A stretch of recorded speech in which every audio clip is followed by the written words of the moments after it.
Hello guys, ito yung mga style na mga bahay dito sa Canada.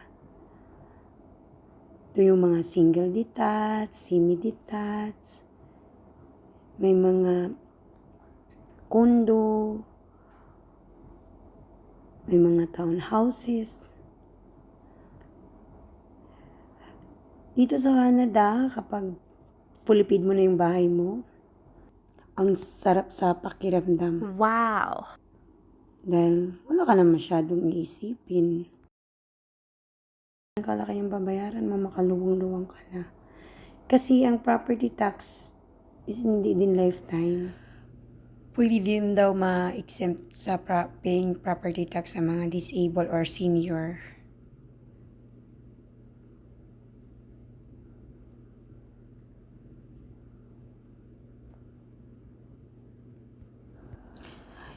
If fully paid mo na yung bahay mo, ang sarap-sarap sa pakiramdam.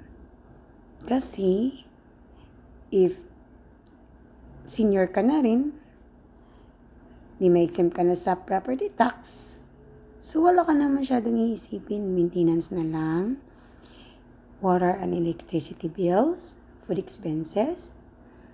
Naging tulong talaga pag nakulipid mo yung mga iba mong babayaran. Kasi ang gaan-gaan sa pakiramdam.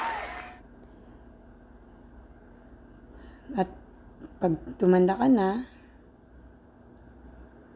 pagkasyahin mo na yung pension mo. Kaya kailangan mo talagang i-goal na bago ka umabot ng senior, mafulipid mo na yung bahay mo sa awa ni Lord. Ma-exempt ka na rin sa property tax para yung pension mo enough to cover up the rest of the expenses.